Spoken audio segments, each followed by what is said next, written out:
বরিশালে বন্ধু ভালোই তেলাওয়াত করেছে।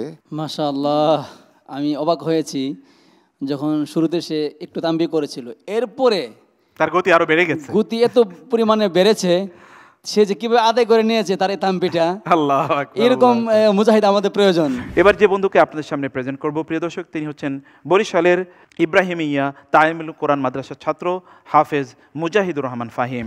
أعوذ بالله من الشيطان الرجيم.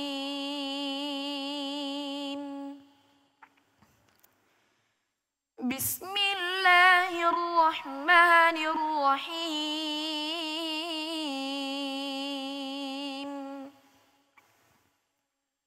كذبت عاد المرسلين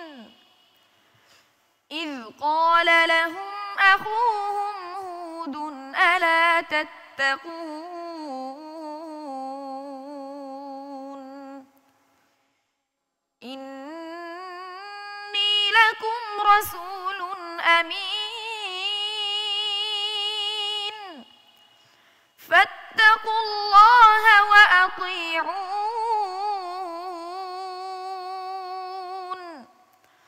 وما أسألكم عليه من أجر إن أجري إلا على رب العالمين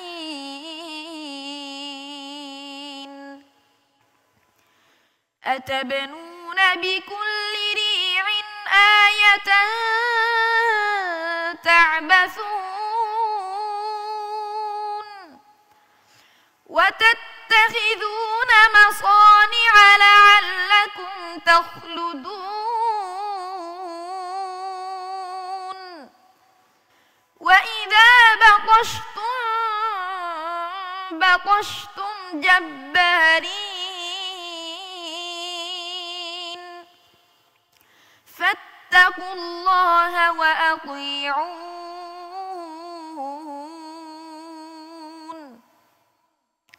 واتقوا الذي أمدكم بما تعلمون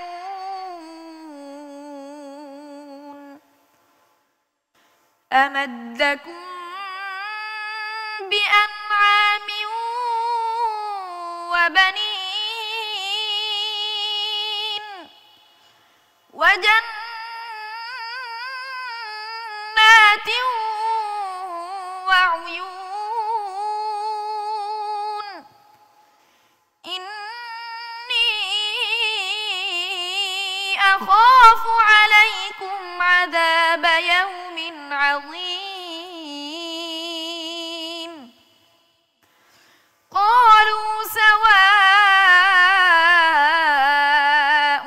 علينا أوعظت أم لم تكن من الواعظين إن هذا إلا خلق الأولين وما نحن بمعذبين فكذبوه فأهلكناهم إن في ذلك لآية وما كان أكثرهم مؤمنين حسبك صدق الله العظيم. মাশাআল্লাহ, তোমার মন খারাপ? আলহামদুলিল্লাহ। মোহতারাম নাজির মোহাম্মদ ভাই, ভালো তেলাওয়াত করেছো, কণ্ঠ চিকন, তবে তারপরেও কিছু কিছু শব্দ নাকে চলে গেছে, নাকে না যায় সেগুলো একটু খেয়াল করবা। ওভারঅল ভালো হয়েছে, অল দ্য বেস্ট। অনেক ধন্যবাদ। কারি আতাউল আল মামুন, আপনার মন্তব্য। ইফতারের পূর্ব মুহূর্তে এরকম চিকন কণ্ঠের সুমিষ্ট তেলাওয়াতই আমাদের কামনা ছিল। আমি শুধু ভাবছিলাম যে 15-16 বছর আগের কথা ভাবছিলাম বসে বসে, যে এই বাংলা ভীষণকে নিয়ে পুষ্টি পবিত্র কোরআনের আলো এবং মুক্তার ভাই এবং নাজির ভাই, আপনারা যে বাংলাদেশকে কোথায় নিয়ে গিয়েছেন। এখন বাচ্চারা বাংলাদেশে যখন যায় বিভিন্ন রাষ্ট্রীয় প্রতিযোগিতায় প্রথম দ্বিতীয় তৃতীয় হয়ে আসে। আলহামদুলিল্লাহ। এমন একটা পর্যায়ে আপনারা নিয়ে গিয়েছেন বাংলাদেশকে। আজকে বাংলাদেশে কোরআনের বিপ্লব চলছে, নীরব বিপ্লব। ছোট্ট একটি ছিরিয়া দূর থেকে এসে কোথায় বরিশাল, সেখান থেকে এসে এত বড় স্টেজে কোরআন তেলাওয়াত করছে। এটা আপনাদের একটি বড় আল্লাহ তাআলার কাছে অবশ্যই আপনারা পাবেন মাহে রমাদানে। আর একটা বিষয় হচ্ছে মুলাহাজা, তার জন্য ওয়াজান্নাতি ওয়া উয়ুন সে পড়েছে, ওয়াজান্নাতি ওয়া উয়ুন ওয়া আইন তারপর ইয়া, ফাকাযযাবুহু ফাআহলাকনাহুম। প্রথম কাফের মধ্যে আদায় করতে হয় সিদ্ধা, ফাআহলাকনাহুম, পরে হলো ফাআহলাক হামস। অনেক ধন্যবাদ। আমাদের এই প্রতিযোগিতার অন্যতম প্রধান স্পন্সর স্বপ্ননিবাস অ্যাসেটস লিমিটেডের সম্মানিত ম্যানেজিং ডিরেক্টর হিসেবে রয়েছেন মোহতারাম শাওন সাহেব। তো ওর তেলাওয়াত শুনলেন, আপনার মূল্যায়ন? মাশাআল্লাহ, তুমি চমৎকার একটি কণ্ঠ, এবং সত্যিকার অর্থে তুমি দোয়া করি আমি যে তুমি বরিশালের মুখ উজ্জ্বল করো, সেই শুভকামনাই রইল। আমরা এবার তাফসির শুনবো। আজকের প্রধান অতিথি হিসেবে রয়েছেন ডক্টর মুফতি আবু ইউসুফ খান। যে বিষয়টা তুমি তেলাওয়াত করেছো সেটা আসলে যুগে যুগে অনেক আম্বিয়া কেরাম আল্লাহ তাআলা প্রেরণ করেছেন তার উম্মতকে সঠিক পথে সন্ধান দেওয়ার জন্য। এখানেও হুদ আলাইহিস সালামের সম্প্রদায় ছিল আদ, তারা আসলে নবীকে তারা অস্বীকার করেছিল, কিন্তু যুগের সেই নবীকে, তার আদর্শকে যারা অস্বীকার করে তাদের জন্য কঠিন শাস্তির দুঃসংবাদ এখানে রয়েছে। তোমার জন্য অনেক দোয়া রইল, এবং ওস্তাদরা যে পরামর্শগুলো দিয়েছেন এগুলো মনে রাখবেন ইনশাআল্লাহ। আল্লাহ আল্লাহ আল্লাহ আল্লাহ আল্লাহ আল্লাহ। আসসালামু আলাইকুম ওয়া রাহমাতুল্লাহি ওয়া বারাকাতুহু। ওয়ালাইকুম আসসালাম ওয়া রাহমাতুল্লাহি ওয়া বারাকাতুহু। ইকরা মিন কওলিল্লাহি তাআলা বা'দা আউযু বিল্লাহি মিনাশ শাইতানির রাজীম। বিসমিল্লাহির রহমানির রহিম। وعلى الذين هادوا حرمنا كل ذي ظفر. أعوذ بالله من الشيطان الرجيم.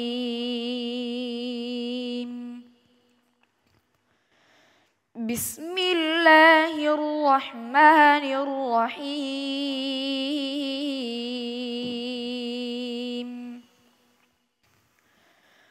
وعلى الذين هادوا حرمنا كل ذي ظفر. ومن البقر والغنم حرمنا عليهم شحومهما إلا ما حملت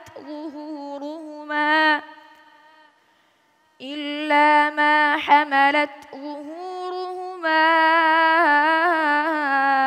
أو الحوايا أو ما اختلط بعظم ذلك جزيناهم ببغيهم وإنا لصادقون.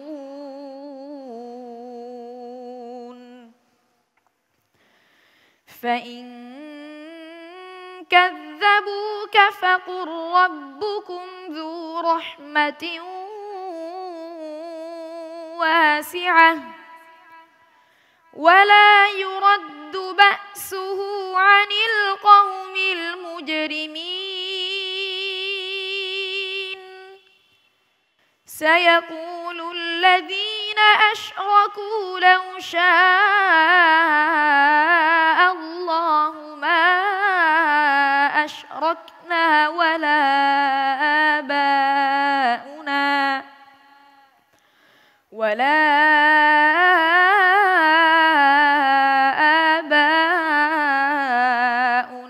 ولا حرمنا من شيء كذلك كذب الذين من قبلهم حتى ذاقوا بأسنا. قل هل عندكم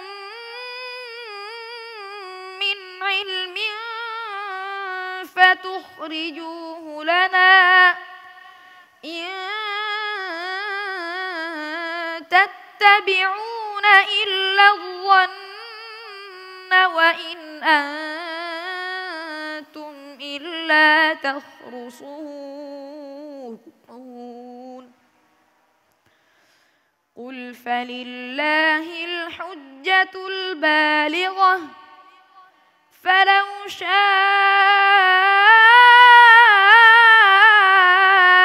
لهداكم أجمعين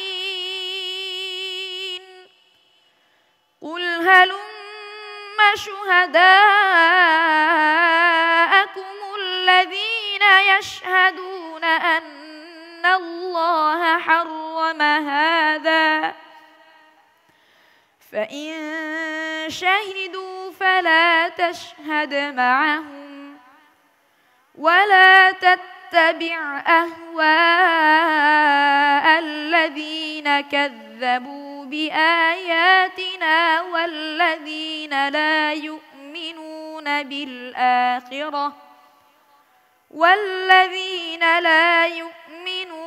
بالآخرة وهم بربهم يعدلون হাসবুক। صدق الله العظيم মাশাআল্লাহ, মাশাআল্লাহ, মুগ্ধ করার মতো একটি তেলাওয়াত আমরা শুনলাম। মোহতারাম কারি আতাউল্লাহ মামুন ভাই, আপনার মন্তব্য। বরিশালে বন্ধু ভালোই তেলাওয়াত করেছে, তবে কিছু মোলাহাজা, যেমন হামালাত প্রথমে যখন বলেছে তায়ের হামসটা হয়নি, একটু খেয়াল করে পড়তে হবে। বিবাহ ইহিম গয়নের উচ্চারণটা সঠিকভাবে আসেনি, এবং ফাতাহ এই যে খয়ের উচ্চারণটা খয়ের মাখরাজ থেকে আদায় হয়নি। অবশ্যই সামনের জন্য তুমি ফলো করবে। মোহতারাম নাজির মাহমুদ ভাই, আপনার মন্তব্য শোনার জন্যে আমার কাছে ওর সুর এবং তার যেই গতি সব মিলে আমার কাছে অনেক ভালো লেগেছে। আগের পর্বে সে তাকে ঐচ্ছিক পড়তে দেওয়া হয়েছিল যে তোমার যে কোনো জায়গা থেকে পড়ো, সেইটা যতটা ভালো হয়েছে, যখন তার চেয়ে অনেক বেশি ভালো, যখন প্রশ্ন করা হয়েছে তখন তার চেয়ে আরো ভালো হয়েছে। মানে আমার মনে হয় হাবেজ সাহেবদেরকে যত প্রশ্ন করবেন ততটা চমৎকার পড়তে পারবে। আল্লাহর তৌফিক অনেক বাড়িয়ে দিন। আমিন। আল্লাহুম্মা আমিন। আমরা আসবো ডক্টর ওয়ালিউর রহমান খান, আপনার মন্তব্য শোনার জন্য। নাজির মাহমুদ ভাই বললেন যে প্রশ্ন করার কারণে তার আস্থা শক্তি বেড়ে গিয়েছে। সামনে তো প্রশ্নের মুখোমুখি হতে হবে, সেভাবে প্রস্তুতি নাও। 3টি উপদেশ দিয়ে ছোট আকারে আমার নজরে যা পড়েছে, ফাইন কাযাবুকা, ইখফার গন্নাটি আরও সুন্দর হলে ভালো হবে।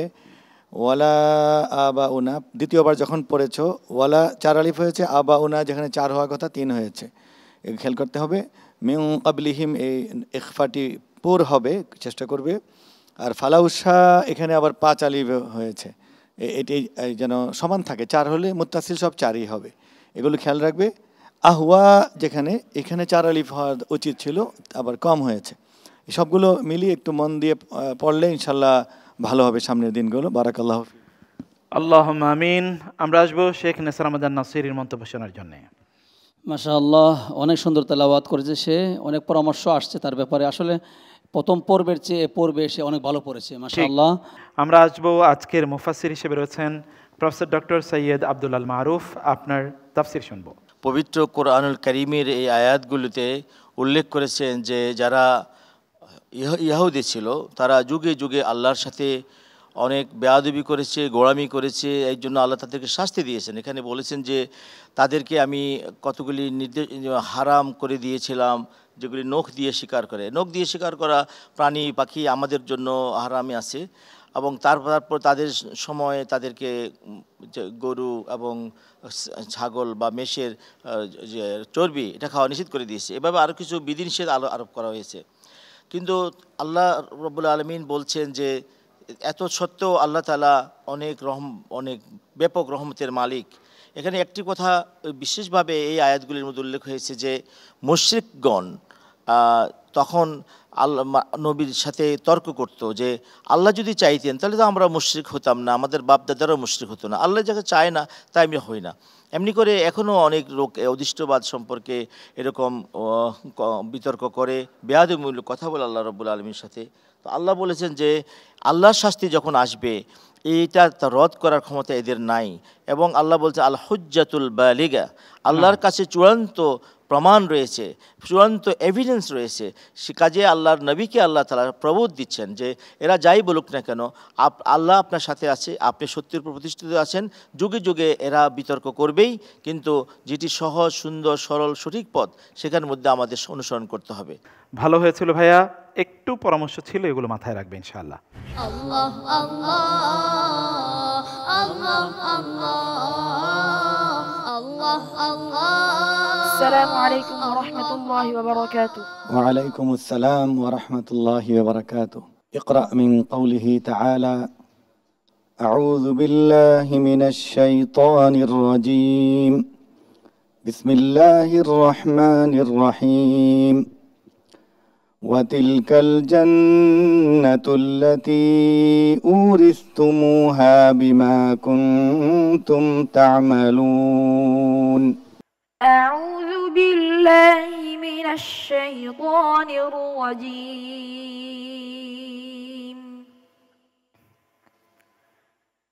بسم الله الرحمن الرحيم.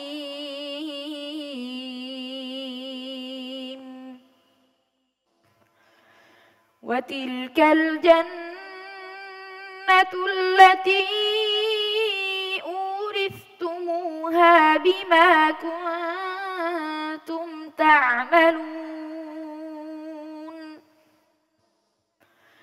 لكم فيها فاكهة كثيرة منها تأكلون.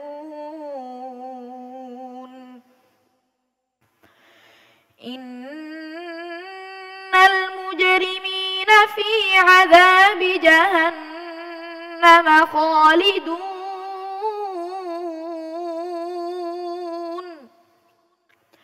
لا يفتر عنهم وهم فيه مبلسون.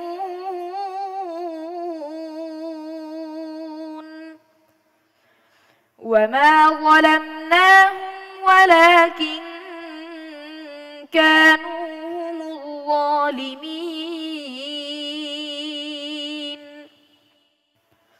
ونادوا يا مالك ليقض علينا ربك قال إنكم ماكثون.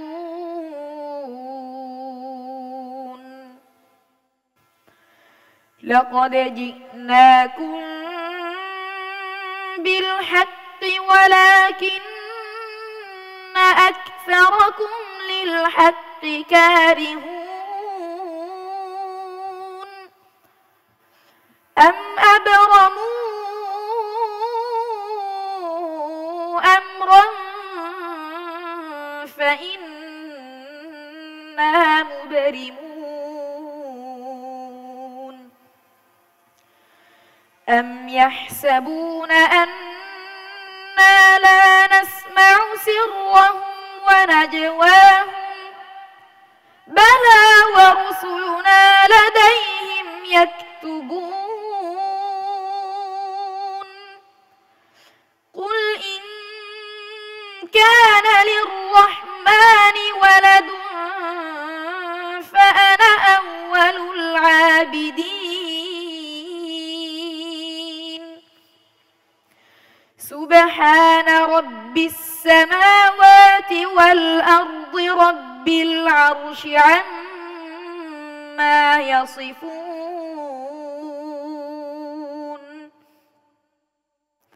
فذرهم يخوضوا ويلعبوا حتى يلاقوا يومهم الذي يوعدون.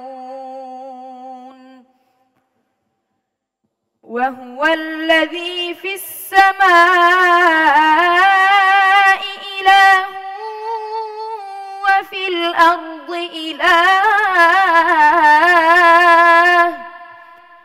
وهو الحكيم العليم.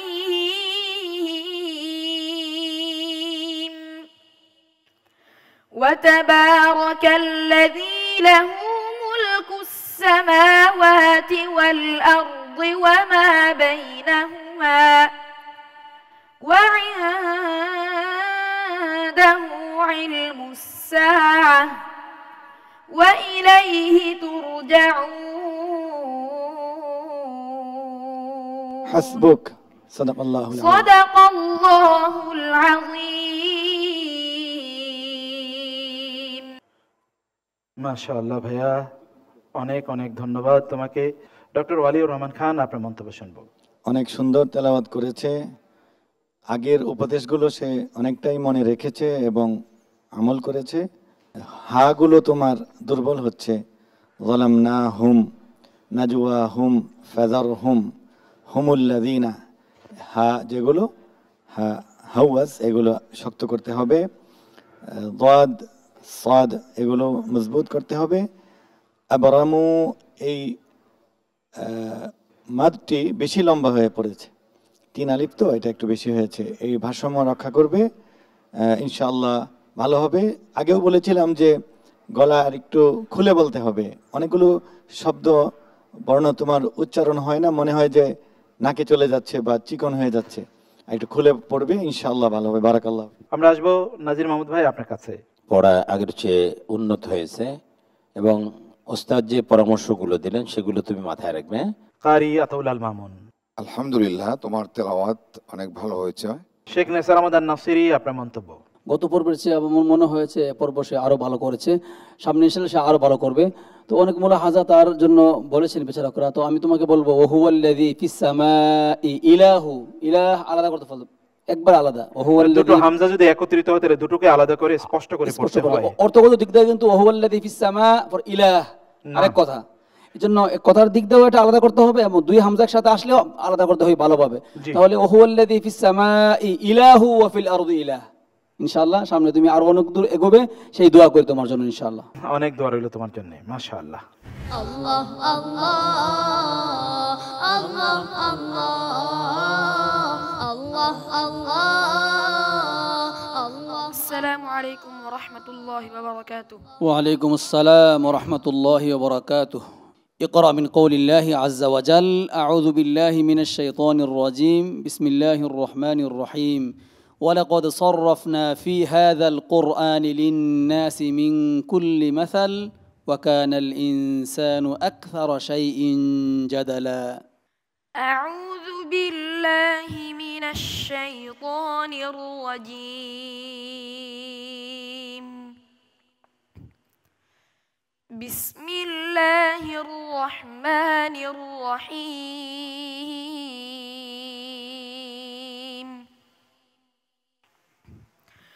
ولقد صرفنا في هذا القرآن للناس من كل مثل وكان الإنسان أكثر شيء جدلا. وما منع الناس أن يؤمنوا إذ جاءهم الهدى إلا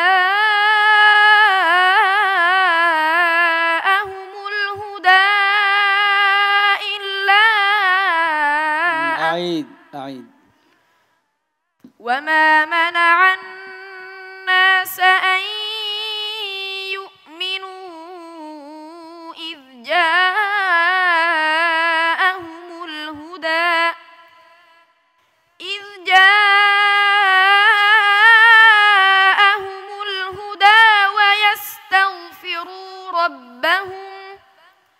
ويستغفروا ربهم إلا أن تأتيهم سنة الأولين إلا أن تأتيهم سنة الأولين أو يأتيهم العذاب قبلا. وما نرسل المرسلين إلا مبشرين ومنذرين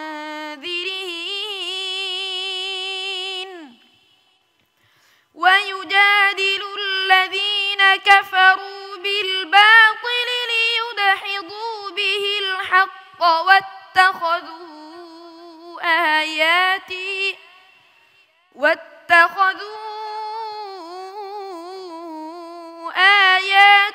وما أنذروا هزوا ومن أظلم ممن بآيات ربه فأعرض عنها ونسي ما قدمت يداه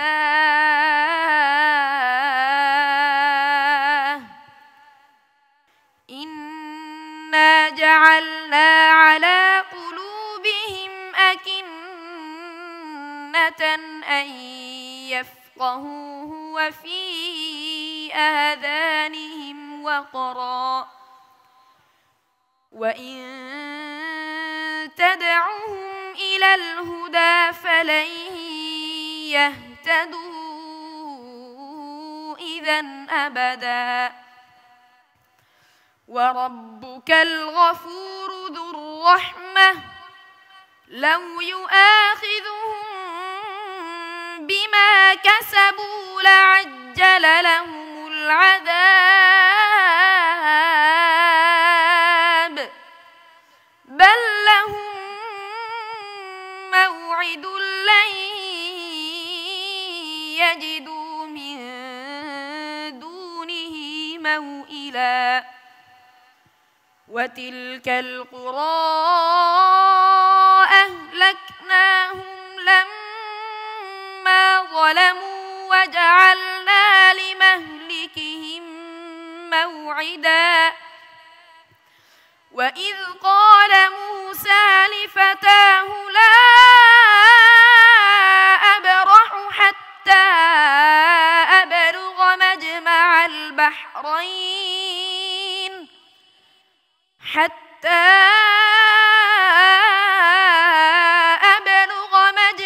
البحرين أو أمضي حقبا فلما بلغا مجمع بينهما نسيا حوتهما فاتخذ سبيله في البحر سربا فلما جاوزا قال لفتاه آتنا غداءنا لقد لقينا من سفرنا هذا نصبا قال أرأيت إذ أوينا إلى الصخرة فإني نسيت الحوت وما أنسانيه إلا الشيطان أن أذكره واتخذ سبيله في البحر عجبا قال ذلك ما كنا نبغي فارتدا على آثارهما قصصا حسبك صدق الله العظيم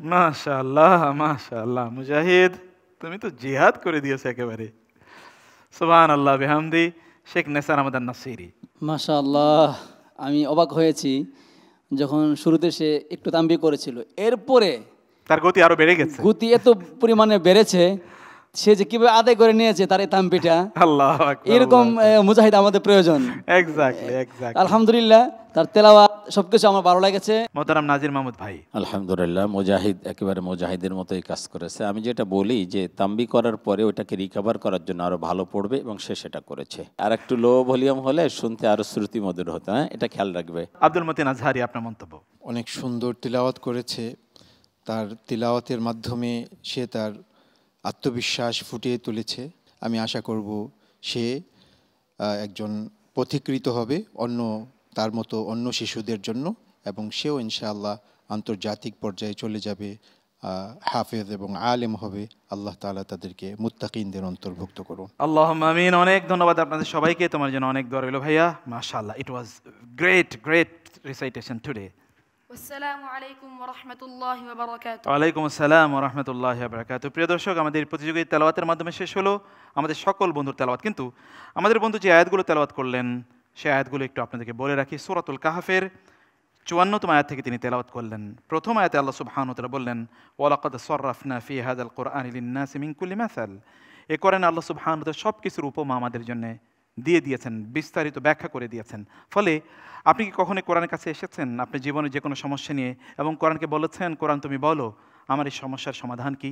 কখনো উল্টে পাল্টে দেখেছেন এখানে কি বলা আছে? আপনার জীবনের গল্পই তো এখানে বলা আছে। ফিহি যিকরুকুম, আল্লাহ বলেছেন এর মধ্যে তোমাদের কথাই বলা আছে। অতএব you will have to come to the Quran, আপনাকে কোরআনের কাছে আসতে হবে। আল্লাহ সুবহানাহু ওয়া তাআলা বললেন একদল লোকের চরিত্র হলো তারা এত বড় জালিম যে আল্লাহর আয়াতগুলো যখন তাদেরকে স্মরণ করিয়ে দেওয়া হয় ফাআরাদা আনহা, তারা তা থেকে মুখ ফিরিয়ে নিয়ে যায়। তারা বলে এই কিতাব তো 1500-1400 বছর আগে নাজিল হয়েছে, তা কি আমাদের মডার্ন এই আধুনিক এই সভ্য যুগের জন্য প্রযোজ্য?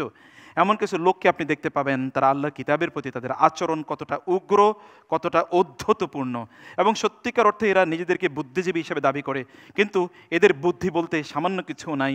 আল্লাহ সুবহানাহু ওয়া তাআলা এদেরকে একদিকে জালিম বলে আল্লাহ সুবহানাহু ওয়া তাআলা উল্লেখ করেছেন, এবং অন্যদিকে আল্লাহ তাআলা বলেছেন তাদের অন্তর এবং তাদের কান এগুলোকে আল্লাহ সুবহানাহু ওয়া তাআলা মোহর মেরে দিয়েছেন, এখানে প্রতিবন্ধকতা তৈরি করে দিয়েছেন। ফলে তারা সত্য শুনতে পায় না এবং তাদের অন্তরে সত্যের কোনো উপলব্ধি তৈরি হয় না। আল্লাহ সুবহানাহু ওয়া তাআলা এদের কথা বলার পর অতঃপর আল্লাহ তাআলা তার স্বভাবজাত তার যেই সিফাত আছে সেই কথা বললেন, ওয়া রাব্বুকাল গফুর যুর রাহমা, তোমার রব তো মহান, তিনি মহিয়ান এবং তিনি ক্ষমাশীল। এবং তিনি বললেন লাউ ইউআখিযুহুম বিমা কাসাবু লাআজ্জালা লাহুমুল আযাব, যদি মানুষ যেই কাজগুলো করে এর জন্য যদি আল্লাহ সুবহানাহু ওয়া তাআলা তাদেরকে পাকড়াও করতে চাইতেন তাহলে তো এখনই শাস্তি দিতে পারতেন। আপনি যখন অন্যায় করেন তখন আপনার চোখটাকে আল্লাহ অন্ধ করে দেন না, আপনি যখন হারাম ইনকাম করেন হাতটা আল্লাহ তাআলা প্যারালাইজ করে দেন না, আপনার পেটে যখন হারাম খান তখন আল্লাহ সুবহানাহু ওয়া তাআলা এই পাকস্থলীকে আল্লাহ তাআলা একেবারে ড্যামেজ করে দেন না, আপনি যখন আপনার ব্রেন দিয়ে কারো বিরুদ্ধে খারাপ চিন্তা করেন তখন আল্লাহ সুবহানাহু ওয়া তাআলা ব্রেন হ্যামারিজ করে দেন না, আপনি যখন পা দিয়ে অন্যায় এবং অশ্লীলতার প্রতি পা বাড়ান, যখন কারোর প্রতি জুলুম করার জন্য আপনি এগিয়ে যান তখন আল্লাহ তাআলা পাকে প্যারালাইজ করে দেন না। আল্লাহ কিন্তু চাইলেই করে দিতে পারতেন, হার্টটাকে ব্লক করে দিতে পারতেন, কিন্তু তিনি কিন্তু তা করেন না, কারণ তিনি আমাদেরকে সময় দিতে চান যেন আমরা তার কাছে ফিরে যাই। কোরআন সে আহ্বানে জানায় অব্যাহতভাবে, এবং এই মঞ্চ থেকেও আমরা গত 16টি বছর জুড়ে আপনাদেরকে এই কোরআনের আহ্বানে জানিয়ে যাচ্ছি, প্রিয় দর্শক, কাম টু দি কোরআন। প্লিজ কোরআনের কাছে আসুন, কোরআনকে বুঝুন, কোরআনকে ধরুন এবং কোরআনকে পড়ুন। খুযিল কিতাবা বিকুওয়া, আল্লাহ তাআলা বলেছেন কিতাবকে শক্ত করে ধরার জন্য।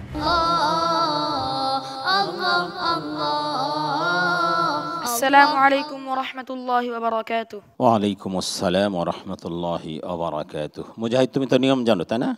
জি। আউযু বিল্লাহি মিনাশ শাইতানির রাজীম। বিসমিল্লাহির রহমানির রহিম। ইয়া আইয়ুহার রাসূলু কুলু মিনাত তাইয়্যিবাতি ওয়া'মালু সালিহান ইন্নী বিমা তা'মালুনা আলীম। সূরাতুল মুমিনুন। আউযু বিল্লাহি মিনাশ শাইতানির রাজীম। বিসমিল্লাহির রহমানির রহিম।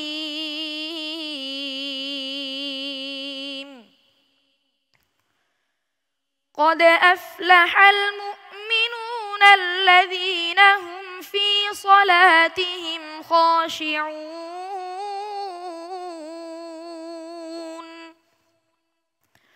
والذين هم عن اللغو معرضون والذين هم للزكاة فاعلون والذين هم لفروجهم حافظون إلا على أزواجهم أو ما ملكت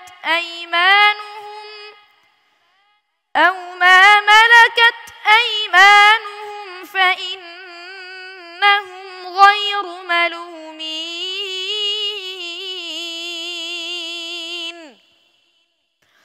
فمن ابتغى وراء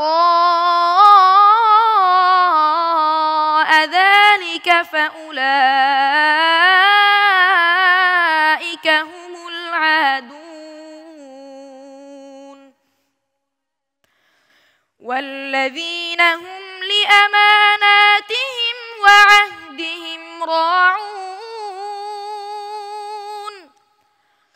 والذين هم على صلواتهم يحافظون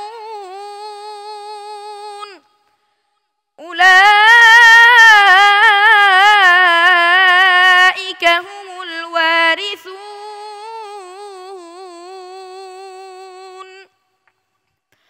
الذين يرثون الفردوس هم فيها خالدون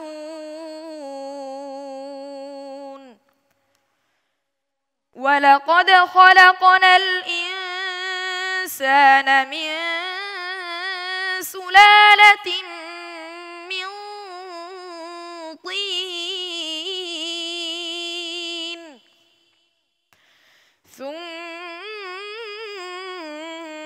جعلناه نطفة في قرار مكين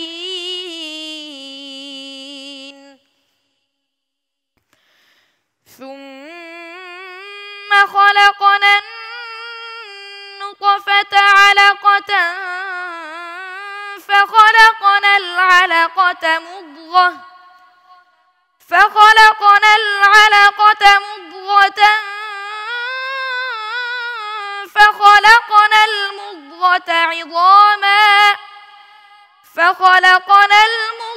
عظاما فكسونا العظام لحما ثم أنشأناه خلقا آخر فتبارك الله أحسن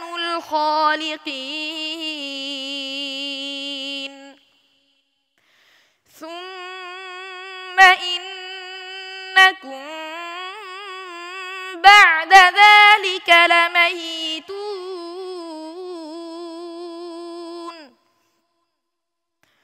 ثم إنكم يوم القيامة تبعثون ولقد خلقنا فوقكم 7 طرائق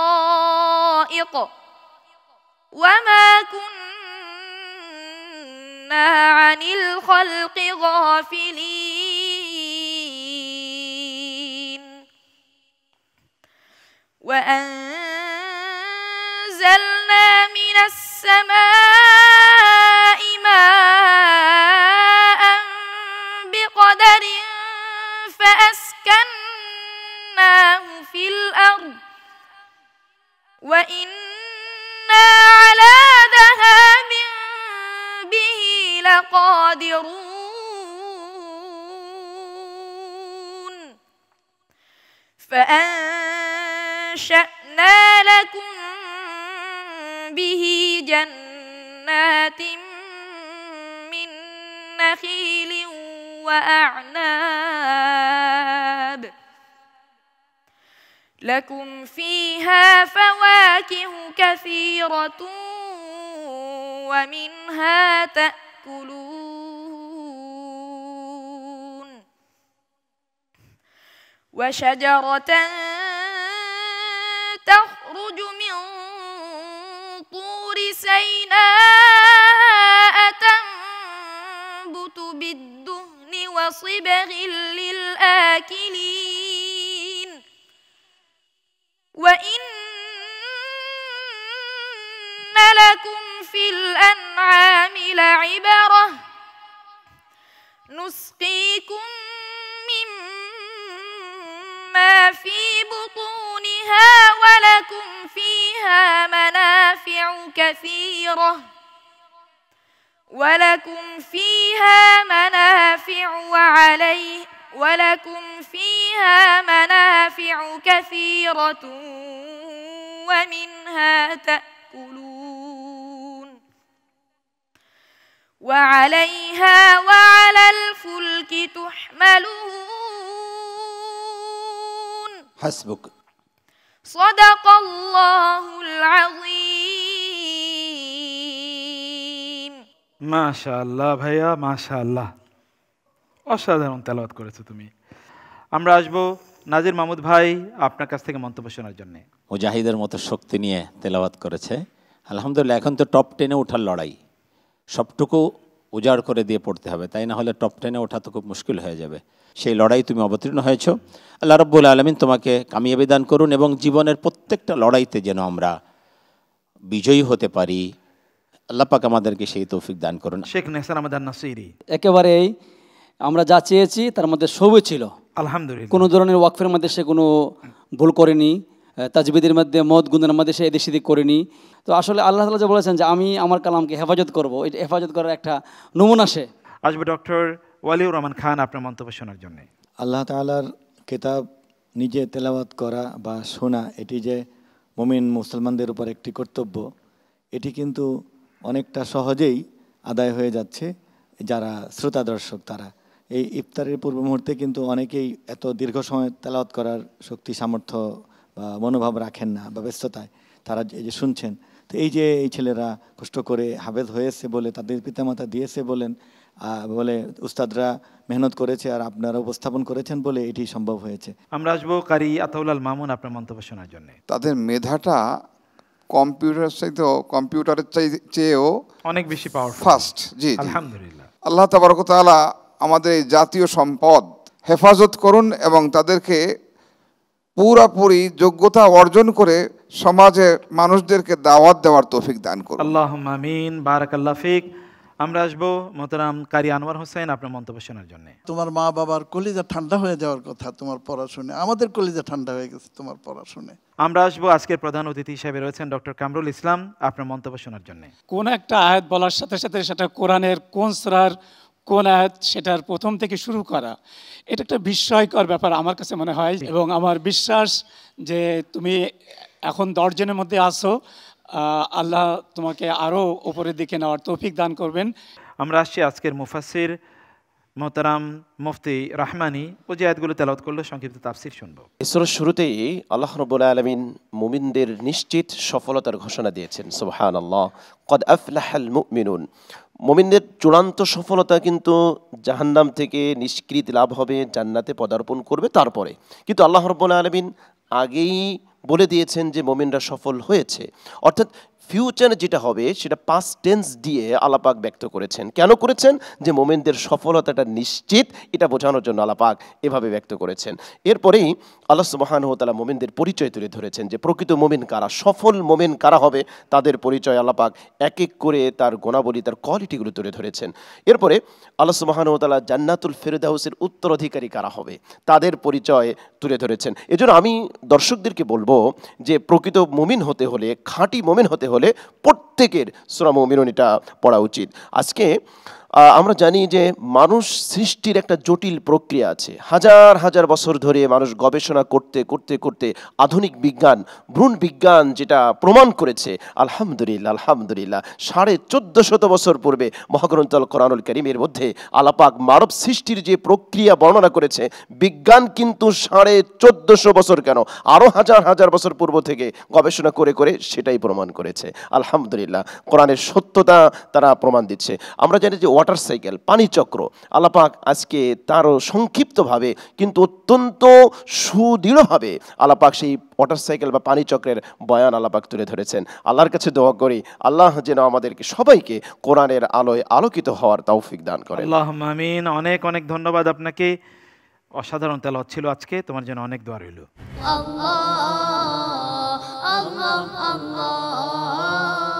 السلام عليكم ورحمة الله وبركاته. وعليكم السلام ورحمة الله وبركاته.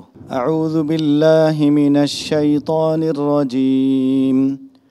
بسم الله الرحمن الرحيم. فإن توليتم فما سألتكم من أجر. أعوذ بالله من الشيطان الرجيم. بسم الله الرحمن الرحيم.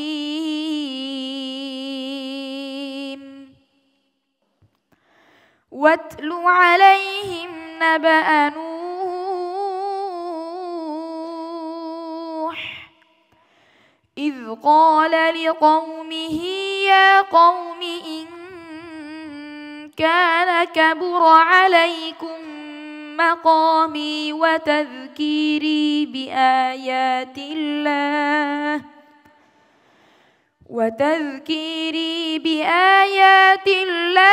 فعلى الله توكلت فأجمعوا أمركم وشركاءكم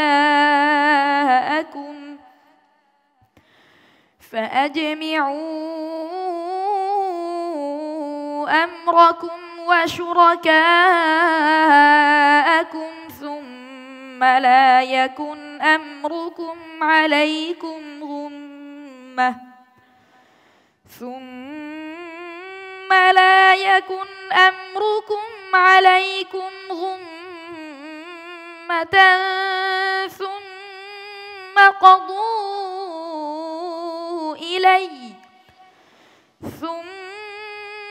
قضوا إلي ولا تنظرون فإن توليتم فما سألتكم من أجر إن أجري إلا على الله وأمرت أن أكون من المسلمين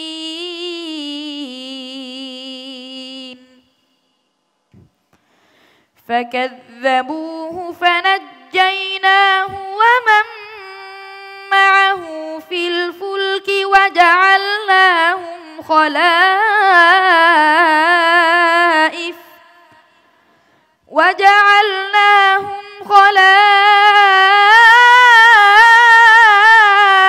وأغرقنا الذين كذبوا بآياتنا فانظر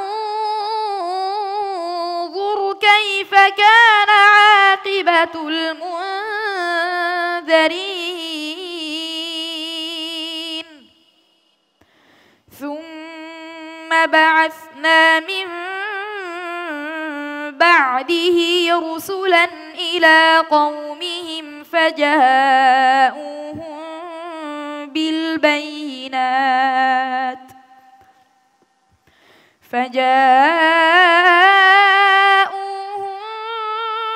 بالبينات فما كانوا ليؤمنوا بما كذبوا من قبل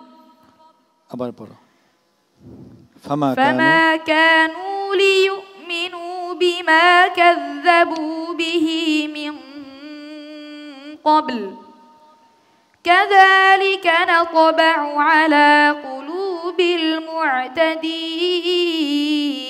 المعتدين ثم بعثنا من بعدهم موسى وهارون إلى فرعون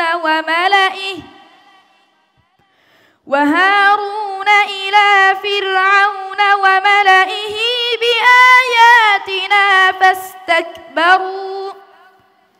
فاستكبروا وكانوا قوما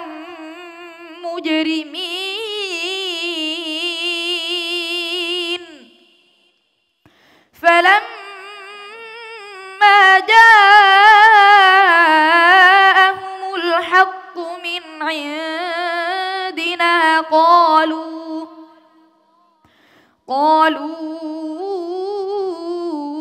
إن هذا لسحر مبين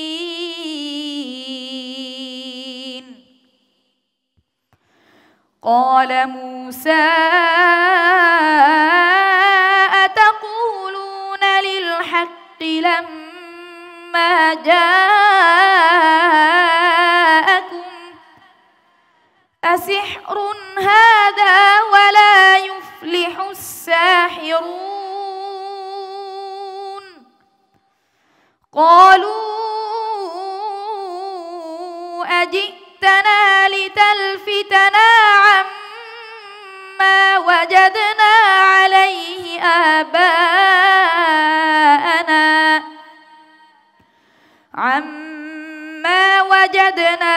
عليه آباءنا وتكون لكما الكبرياء في الأرض وما نحن لكما بمؤمنين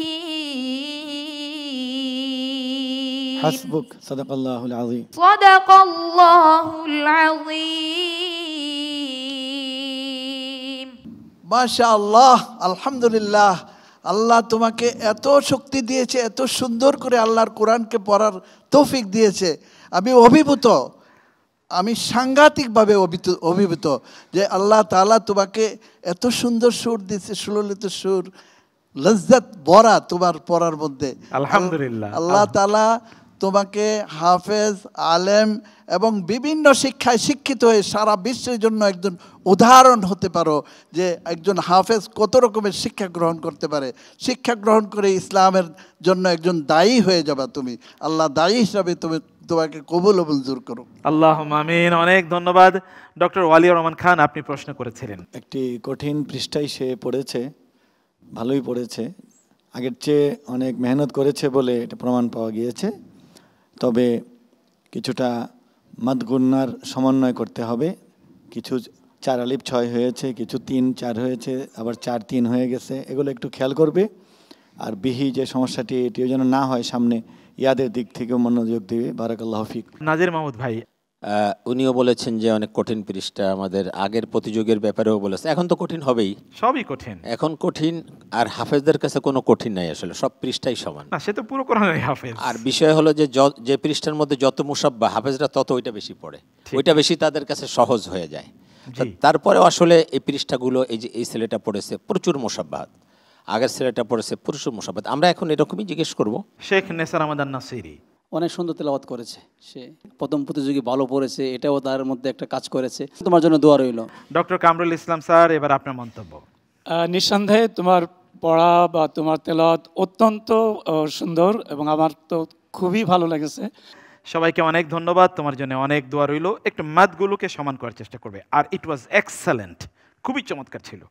আসসালামু আলাইকুম ওয়া রাহমাতুল্লাহি ওয়া বারাকাতুহু। ওয়া আলাইকুম আসসালাম ওয়া রাহমাতুল্লাহি ওয়া বারাকাতুহু। প্রিয় দর্শক, আমরা যেমনটি শুনলাম, আমাদের এই প্রিয় প্রতিযোগী সূরা ইউনূসের ৭১তম আয়াত থেকে শুরু করে ৭৮তম আয়াত পর্যন্ত তেলাওয়াত করে গেলেন, যেখানে আল্লাহ সুবহানাহু ওয়া তাআলা একদিকে নূহ আলাইহিস সালাতু ওয়াস সালামের কথা বলেছেন, এরপরে অনেক নবী রাসূলের কথা বলেছেন, অতঃপর আল্লাহ সুবহানাহু ওয়া তাআলা মূসা আলাইহিস সালাতু ওয়াস সালামের কথা বললেন। নূহ আলাইহিস সালামকে যে জাতির কাছে পাঠানো হয়েছে তা ছিল সবচেয়ে দুর্ধর্ষ। আল্লাহ তাআলা বলেছেন এরা ছিল সবচেয়ে সীমালঙ্ঘনকারী এবং সবচেয়ে বড় জালিম ছিল। কারণ হলো ৯৫০ বছর একজন নবী অল্প কয়েকজন মানুষকে দাওয়াত দিয়েছেন, কিন্তু তার মধ্যে অল্প কিছু লোক তারাই কেবল ঈমান নিয়েছে, আর বাকিরা তাকে উপহাস করেছে এবং তার বিরুদ্ধে বিভিন্ন ধরনের তথ্য সন্ত্রাস তারা করেছে। যেমনিভাবে মূসা আলাইহিস সালাতু ওয়াস সালামের বিরুদ্ধে করেছিলেন ফেরাউন এবং ফেরাউনের গোষ্ঠী, ঠিক তেমনিভাবে রাসূলুল্লাহ সাল্লাল্লাহু আলাইহি ওয়াসাল্লামের বিরুদ্ধে আবু জাহেলের গোষ্ঠীরা একই তথ্য সন্ত্রাস করেছে, মিথ্যা অভিযোগ এনেছে। তাদেরকে বলা হয়েছে কখনো কখনো তারা কবি, কখনো কখনো তারা জাদুকর, কখনো কখনো তারা চক্রান্তকারী, ষড়যন্ত্রকারী, তারা প্রগতি বিরোধী, ইত্যকার কথা, অথবা তারা ব্যাকডেটেড, এরকম বহু কথা বলা হয়েছে। ঠিক এখনও যদি আপনি গোটা পৃথিবীর দিকে তাকান, তাহলে দেখবেন যারা দাওয়াতি কাজ করেন, যারা দ্বীনের কথা বলেন, তাদেরকে বিভিন্ন উপাধি দেওয়া হয়, বিভিন্ন ট্যাগিং তাদেরকে করা হয়।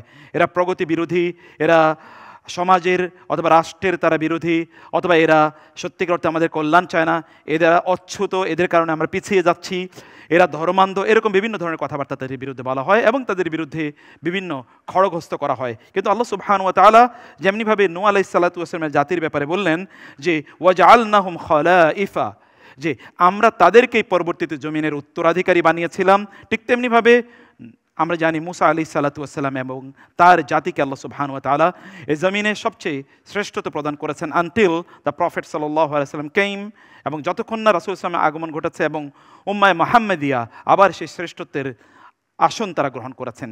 ঠিক তেমনিভাবে আমরা এখনও দেখতে পাই যে যারাই দিনের কথা বলবে, আলটিমেটলি এই গোটা পৃথিবী কোনো এক সময় তাদের কাছে আত্মসমর্পণ করতে বাধ্য হবে ইনশাআল্লাহ। আমরা সেই কারণেই এই দাওয়াত দিয়ে যাচ্ছি যে ইউ কাম টু দি কোরআন, আপনার কোরআনের কাছে আসুন, কারণ কোরআনেরই পৃথিবী, কারণ এই পৃথিবীর মালিক হচ্ছেন যিনি, তারই কিতাব এটি। আমরা অব্যাহতভাবে সেই আহ্বানই করি এবং আপনারা দেখছেন পুষ্টি পবিত্র কোরআনের আলো। আল্লাহ আল্লাহ আল্লাহ আল্লাহ আল্লাহ আল্লাহ আল্লাহ আল্লাহ আল্লাহ আল্লাহ আল্লাহ আল্লাহ আল্লাহ